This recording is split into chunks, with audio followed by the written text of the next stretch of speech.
హైదరాబాద్ను ఆఫ్రికన్ నత్తలు ముంచెత్తుతున్నాయి. ఇప్పటికే విజయనగరం జిల్లాతో పాటు ఉభయ గోదావరి జిల్లాలపై దండెత్తిన ఆఫ్రికా నత్తలు ఇప్పుడు సికింద్రాబాద్ కంటోన్మెంట్ ప్రాంతంలో దాడి చేస్తున్నాయి.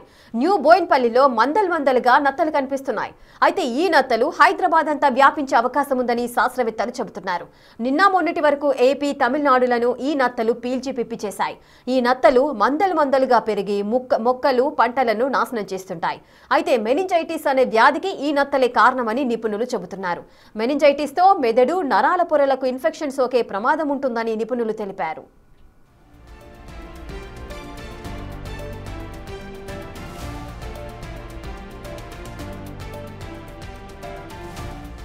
హైదరాబాద్లో నత్తల బెడద మొదలైంది. గుంపులుగా ఆఫ్రికన్ నత్తలు చెట్లపై దాడి చేస్తున్నాయి. ఇప్పటికే సికింద్రాబాద్లోని కంటోన్మెంట్లో 3 ఎకరాల విస్తీర్ణంలో ఉన్న చెట్లపై నత్తలు విజృంభిస్తున్నాయి. ఇవి మిగతా ప్రాంతాలకు వ్యాప్తి చెందితే పర్యావరణం నాశనమయ్యే ప్రమాదం ఉంది. అయితే అనుకూల వాతావరణ పరిస్థితులు ఉన్నప్పుడే వాటి మనుగడ సాధ్యమవుతుందని Osmania zoology professor doctor Ramanchi Nageswararao తెలిపారు. ఒక్కో నత్తకు 500 నుంచి 600 నత్తల వరకు సంతానోత్పత్తి ఉంటుందంటున్నారు. అందులో 90% నత్తలు బతికే ఉంటాయంటున్న ప్రొఫెసర్ డాక్టర్ రామంచి నాగేశ్వరరావుతో మా ప్రతినిధి అంజుమా ఫేస్ టు ఫేస్. ఆంధ్రప్రదేశ్లోని ఉభయ గోదావరి, శ్రీకాకుళం జిల్లాలోని రైతులకు కంటి మీద కునుకు లేకుండా చేసిన ఆఫ్రికన్ నత్తలు ఇప్పుడు హైదరాబాద్లోకి కూడా ఎంట్రీ ఇచ్చాయి. సికింద్రాబాద్ కంటోన్మెంట్ ఏరియాలో ఇప్పటికే చెట్లను నాశనం పట్టిస్తున్నాయి. అసలు ఈ ఆఫ్రికన్ నత్తలు హైదరాబాద్లోకి ఏ విధంగా ప్రవేశించాయి, వీటి నివారణ చర్యలేంటి, ఇవన్నీ తెలుసుకుందాము. ప్రస్తుతం మనం ఉస్మానియా యూనివర్సిటీలో ఉన్నాము. మనతో పాటు zoology professor doctor Ramanchi Nageswararao గారు ఉన్నారు. మిగతా విషయాలను ఆయన మాటల్లోనే అడిగి తెలుసుకుందాము. నమస్తే సార్.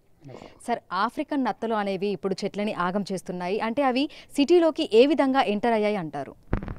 బేసికల్గా ఏదైనా ఒక జీవి ఒక ప్రాంతం నుంచి మరొక ప్రాంతానికి ట్రాన్స్పోర్ట్ అవ్వటానికి 2 కారణాలు ఉంటాయి. ఒకటి నీటి ద్వారా కావచ్చు, రెండోది ఏదైనా వెహికల్ ద్వారా కావచ్చు. సో మన సికింద్రాబాద్ కంటోన్మెంట్కి వచ్చినటువంటి ఈ ఆఫ్రికన్ నత్తలు వాటికి చాలా చరిత్ర ఉంది. భారతదేశానికి వచ్చినప్పుడు మొదటగా కేరళ ప్రాంతంలో ఇవి వచ్చినట్టుగా మనకి ప్రాథమికమైనటువంటి రిపోర్టుల ద్వారా తెలుస్తుంది. 1970లోనే కేరళ ప్రాంతానికి వచ్చాయి. ఆఫ్రికన్ ప్రాంతం నుంచి షిప్స్ ద్వారా అంటే పెద్ద ఓడలు వచ్చినప్పుడు ఆ ప్రాంతంలో ఉన్నటువంటి నత్తలు ఆ ఓడలకి అంటుకొని భారతదేశంలోకి కేరళ ప్రాంతానికి వచ్చినట్టుగా మనకున్నటువంటి కొన్ని రిపోర్ట్స్ చెప్తున్నాయి. అలాగే మనకున్నటువంటి ఆంధ్రప్రదేశ్లో విజయనగరం కావచ్చు, శ్రీకాకుళం కావచ్చు, ఉభయ గోదావరి జిల్లాలు కావచ్చు, వీటన్నింటికి కూడా రావడానికి మొదట కారణం ఏంటంటే మనం వేరే ప్రాంతం నుంచి ఏదైనా మొక్కలని ట్రాన్స్పోర్ట్ చేసుకొని వ్యవసాయం కోసం, గార్డెనింగ్ కోసం నర్సరీ రూపంలో చేసుకున్నప్పుడు ఏదైనా ఒక లార్వా, ఆ నత్తకు సంబంధించినటువంటి లార్వాలు వాటికి అంటుకొని ఉంటే, అటాచ్ అయి ఉంటే ఆ మొక్కల ద్వారా అవి వేరే ప్రాంతాలకి వచ్చే అవకాశం ఉంటుంది. రెండవది, వాతావరణంలో వర్షాకాలంలో పెద్ద ఎత్తున వర్షాలు వచ్చినప్పుడు ఒక ప్రాంతం నుంచి ఒక ప్రాంతానికి వాటర్ అనేది ఫ్లో అవుతూ ఉంటుంది. వరదలు వస్తాయి. వరదలు వచ్చినప్పుడు ఒక ప్రాంతం నుంచి మరొక ప్రాంతానికి కూడా ఈ నత్తలు ట్రాన్స్పోర్ట్ అయ్యే అవకాశం ఉంది. ఎగ్జాక్ట్గా సికింద్రాబాద్ కంటోన్మెంట్ ప్రాంతానికి ఏ విధంగా వచ్చిందనేది మనం చెప్పలేం, కానీ మోర్ ఆర్ లెస్ ప్రపంచంలో ఈ ట్రాన్స్పోర్టేషన్ అంతా ఇదే పద్ధతిలో జరుగుతుంది. వన్ ఆఫ్ ది రీజన్స్, ఏదైనా ఆ ఏరియా ప్రాంతం వాళ్ళు కొన్ని గార్డెనింగ్ కోసం నర్సరీల నుంచి చెట్లు తెచ్చుకున్నప్పుడు అవి ఒరిస్సా నుంచి రావచ్చు, లేదా శ్రీకాకుళం, విజయనగరం నుంచి రావచ్చు, లేదా ఇంకో ప్రాంతం నుంచి రావచ్చు. ఆ కారణం రీత్యా సికింద్రాబాద్ ప్రాంతానికి కూడా వచ్చి ఉండొచ్చు. సార్, సాధారణంగా ఈ ఆఫ్రికన్ నత్తలు అనేవి ఏ కాలంలో ఎక్కువగా మనకు కనిపిస్తూ ఉంటాయి? వీటి జీవిత కాలం ఎంత ఉంటుంది? సాధారణంగా ఏ జీవి అయినా సరే తన సంతానోత్పత్తిని పెంచుకోవడం కోసం, జీవించడం కోసం, జీవితాన్ని కొనసాగించడం కోసం చేసే ప్రయత్నంలో కొన్ని కండిషన్స్ ఉంటాయి. ఆ కండిషన్స్ని సైన్స్ పరిభాషలో అనుకూలమైనటువంటి వాతావరణ పరిస్థితులు అంటాం. ఇంగ్లీష్లో అయితే ఫేవరబుల్ కండిషన్స్ అంటాం. కండిషన్స్ అంటే పరిస్థితులు అనుకూలంగా ఉన్నప్పుడు అని అంటే ఈ నత్తలు సాధారణంగా వర్షాకాలంలో వాతావరణంలో తేమ శాతం ఎక్కువగా ఉన్నప్పుడు, నీటి ఆర్ద్రత ఎక్కువగా ఉన్నప్పుడు ఇవి పెరిగేటువంటి అవకాశం ఉంది. వాతావరణంలో టెంపరేచర్ 20 నుంచి 22 డిగ్రీలు సుమారుగా ఉన్నప్పుడు ఈ నత్తలు పెరిగే అవకాశం ఉంది.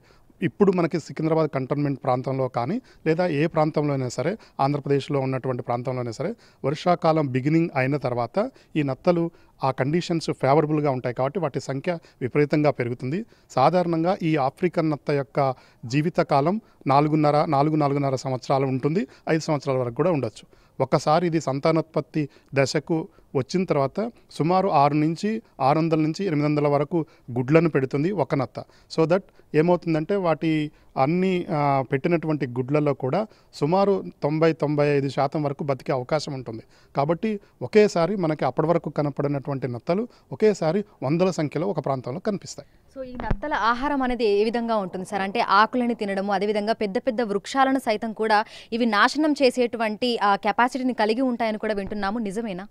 సాధారణంగా ఏంటంటే వాటికి లీఫీ వెజిటేబుల్స్ మనము మనుషులు తినేవి కానీ లేదా పశువులు తినేవి కానీ ఏవైతే మనం ఆహారంగా తీసుకుంటామో వాటన్నింటినీ ఇన్ జనరల్ నత్తలు కూడా ఆహారంగా తీసుకుంటాయి. మోస్ట్ ఆఫ్ ది కేసెస్ ఆకుల్ని ఆహారంగా తీసుకుంటాయి. అది క్యాబేజీ కావచ్చు, లేదా కాటన్, మీరు పత్తి పండించేటప్పుడు మొక్క చిన్నదిగా ఉన్నప్పుడు, లేదా లేత ఆకులు ఉన్నప్పుడు, లేదా లేడీస్ ఫింగర్ కావచ్చు, లేదు పాపాయ కావచ్చు, మీరు you take any plant in general మనుషులు పశువులు తినేటువంటి అన్ని రకాలైనటువంటి ఆకుల్ని చెట్లని సాధారణంగా ఈ నత్తలు తింటాయి.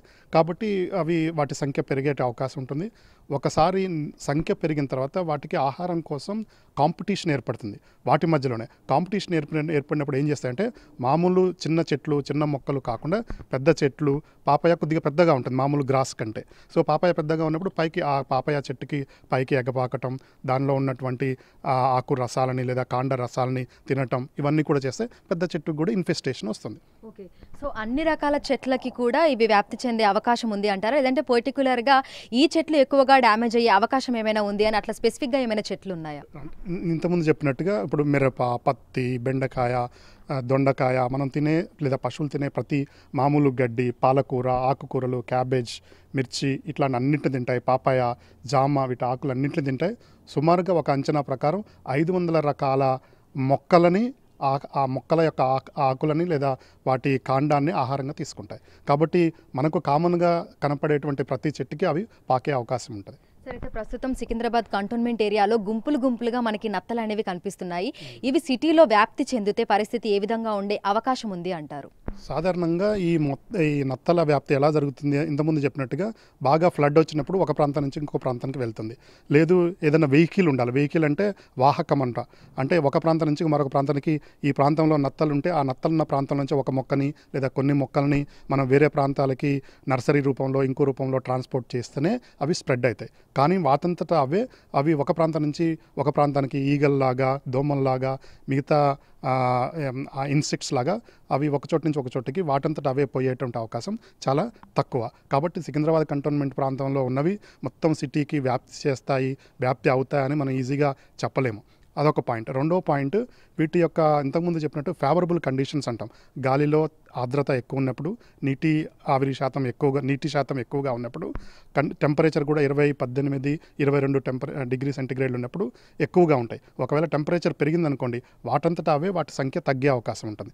కాబట్టి ఇవి స్ప్రెడ్ అవుతాయి, ఏదో డిసీజ్ని స్ప్రెడ్ చేస్తాయని అంత భయపడాల్సిన అవసరం లేదు. అయితే వీటికి సంబంధించి నివారణ చర్యలు అనేవి ఏ విధంగా ఉంటాయి సార్? అంటే పిచికారీ చేయడం వల్ల వీటి సంఖ్య తగ్గి అవి చనిపోయే అవకాశం ఏమైనా ఉందా, లేదంటే ఇంకేమైనా పద్ధతులు ఉన్నాయా? సాధారణంగా అయితే ఇది ఒక వ్యవసాయ పంటకి సోకినప్పుడు రైతుకు నష్టం జరుగుతుంది. మొత్తంగా ఆ క్రాప్ ప్రొడ్యూస్ అసలు తక్కువ జరుగుతుంది, ఉత్పత్తికి తక్కువ అవుతుంది. కాబట్టి మనం వేర్వేరు రకాల పిచికారీ పద్ధతులు వాడి వాటిని తగ్గించవచ్చు. కానీ మామూలు గార్డెన్లో అవి వచ్చినప్పుడు మీకు ఒక 15 రోజుల్లో వాతావరణం మారి ఇప్పుడు వర్షాకాలం నుంచి మనకి చలికాలం స్టార్ట్ అవుతుంది. ఒక 10 రోజులు, 2 వీక్స్, 3 వీక్స్లోనే టెంపరేచర్ చేంజ్ వస్తుంది. అలాగే కండిషన్ చేంజ్ వస్తాయి, ఆర్ద్రత కూడా తగ్గిపోతుంది. వాటంతట అవే వాటి సంఖ్య న్యాచురల్గా తగ్గిపోద్ది. కానీ మనం నివారించాలి అని అనుకుంటే బెస్ట్ అంటే ఈకో ఫ్రెండ్లీ పర్యావరణ అనుకూలమైనటువంటి పద్ధతి ఏంటంటే వాటిని సాల్ట్ అంటే లవణం ఉన్నటువంటి ఎక్కువ కాన్సన్ట్రేటెడ్ సాల్ట్ ఉన్నటువంటి ద్రావణాన్ని పిచికారీ చేయడం ద్వారా వాటి బాడీలో ఉన్నటువంటి బాడీలో ఉన్నటువంటి నీటి శాతం తగ్గిపోతుంది. ఈ సాల్ట్ని అబ్జర్వ్ చేసుకుంటాయి కాబట్టి బాడీ ద్వారా లోపలికి సాల్ట్ వెళ్తాయి కాబట్టి డిహైడ్రేషన్ అవుతుంది కాబట్టి న్యాచురల్గా అదే చనిపోయే అవకాశం ఉంటుంది. అదొక పద్ధతి. రెండోది న్యాచురల్ ఈకో ఫ్రెండ్లీ పెస్టిసైడ్స్, మొలస్కిసైడ్స్ కూడా ఉన్నాయి. ఇవి కాకుండా ఒకవేళ అగ్రికల్చర్ క్రాప్స్కి, ఎందుకంటే రైతు నష్టపోతాడు కాబట్టి, ఉత్పత్తి తగ్గిపోతుంది కాబట్టి కెమికల్లీ సింథసైజ్డ్ మెటీరియల్స్ కూడా ఉన్నాయి. వీటిలో ఏ మార్గానైనా అవసరాన్ని బట్టి మన ప్రాధాన్యతను బట్టి ఎంచుకోవాల్సి ఉంటుంది. Thank you sir, thank you so much. So ప్రస్తుతం ఆఫ్రికన్ నత్తలైతే హైదరాబాద్లోకి ఎంటర్ అయిపోయాయి. ఇప్పటికే సికింద్రాబాద్ కంటోన్మెంట్ ఏరియాలోని 3 ఎకరాల స్థలంలో ఇవి వ్యాప్తి చెందుతున్నాయి. గుంపులు గుంపులుగా ఉన్నటువంటి ఈ నత్తలు చెట్ల ఆకులను మాత్రమే కాదు, చెట్లను కూడా నాశనం చేస్తున్నాయి. అయితే వాటికి పర్యావరణం అంటే వాటికి పరిస్థితులు అనుకూలిస్తే అవి అదే విధంగా ఉంటాయి, లేదంటే వాటి సంఖ్య తగ్గిపోయే అవకాశం ఉన్నట్లుగా కూడా మనకు జువాలజీ ప్రొఫెసర్ అయితే తెలిపారు. అయితే ఉప్పు సాంద్రత ఎక్కువగా ఉన్నటువంటి రసాయనాలను పిచికారీ చేయటం వల్ల వాటి సంఖ్య తగ్గే అవకాశం ఉందని, అవి ఒక ప్లేస్ నుంచి ఇంకొక ప్లేస్కి ఈ ట్రాన్స్పోర్టేషన్ ద్వారా కానీ లేదంటే చెట్ల ద్వారా కానీ అవి వెళ్తూ ఉంటాయని. సో ప్రస్తుతం అయితే సికింద్రాబాద్ కంటోన్మెంట్ ఏరియాలో ఉన్నాయి. హైదరాబాద్ వ్యాప్తంగా కూడా పూర్తిగా వ్యాపించేటువంటి అవకాశాలు తక్కువగా కనిపిస్తున్నట్లుగా కూడా మనకి జువాలజీ ప్రొఫెసర్స్ అయితే చెప్తున్నారు. వీడియో జర్నలిస్ట్ గౌరవ్తో అంజుమ, బిగ్ టీవీ, హైదరాబాద్.